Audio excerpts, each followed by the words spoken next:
और आज की तारीख में उनकी पार्टी, उनके संगठन बिहार में ना के बराबर सबसे कमज़ोर अगर कोई है तो शायद उन्हीं का ही संगठन बिहार में। एक समय में उनके मुख्यमंत्री होते, तो ऐसे में ज़रूर आए, मंथन करें, पर हर चीज़ को विवादित कर देना।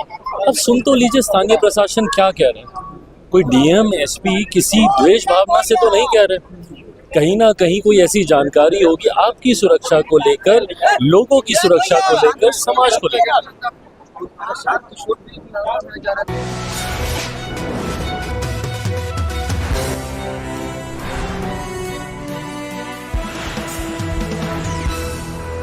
बिहार में जो विपक्ष राहुल गांधी को दरभंगा में कहा गया, आज यात्रा की शुरुआत करने से देखिए, किसी को कोई राजनीतिक द्वेष से नहीं रोका जा रहा। परिस्थितियों को मद्देनजर रखते हुए किसी तरीके की कोई अव्यवस्था ना उत्पन्न हो, ऐसे में स्थानीय प्रशासन उन परिस्थितियों के मद्देनजर ऐसे फैसले लेता है। हर फैसले का एक राजनीतिकरण कर देना कि इसलिए रोका जा रहा है क्योंकि यहाँ पे हम लोगों की सरकार है और वो विपक्ष के नेता कतई नहीं।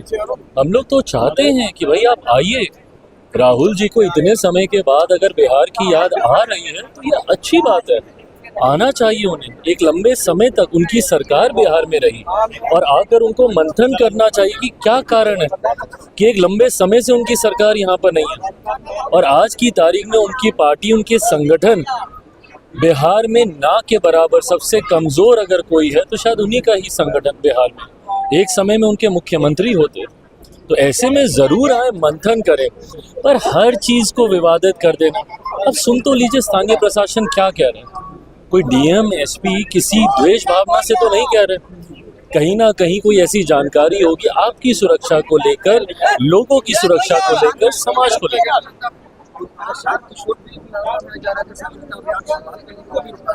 देखिए, जिस तरीके से, जैसा मैंने कहा कि स्थानीय प्रशासन इन तमाम फैसलों को मौजूदा परिस्थिति के मद्देनजर रखते हुए ही लेता है ताकि कोई अव्यवस्था ना उत्पन्न हो, इसका राजनीतिकरण नहीं करना चाहिए। देश की सेना पर लगातार बीजेपी के नेता सवाल कर रहे हैं। पहले तो उनको कुरैशी को आतंकवाद की बयान लगाएंगे, अब बोल रहे हैं कि देश की सेना मोदी के चरणों में नतमस्तक हो रहा है। ये गलत है। जो भी लोग ये बयान दे रहे हैं, सेना से ऊपर कोई नहीं। आज हम सब लोग हैं सिर्फ और सिर्फ सेना की वजह से।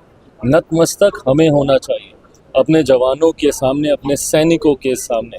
ऐसे में जो व्यक्ति ऐसे बयान दे रहे हैं, भले वो मध्य प्रदेश के मंत्री हों या जो भी लोग, जो हमारे जवानों की तुलना आतंकियों के परिवार के साथ कर रहे हैं, ये शर्मनाक बयान है। अगर ऐसा बयान मेरी पार्टी का कोई देता तो शायद मैं उसे तत्काल प्रभाव से उम्र भर के लिए पार्टी से बाहर कर देता। बट बहरहाल, मैं गठबंधन का साथी होने के नाते सिर्फ ये सुझाव ही दे सकता हूँ। ऐसे में पर मैं ज़रूर मानता हूँ कि हमारे गठबंधन का, हमारे देश का नेतृत्व हमारे प्रधानमंत्री का, और प्रधानमंत्री जी की सोच सबका साथ, सबका विकास, सबके विश्वास की सोच है और हम सबका विश्वास हमारे प्रधानमंत्री जी की सोच पर है। और प्रधानमंत्री जी का सर्वोच्च सम्मान हमारी सेना, हमारे जवानों की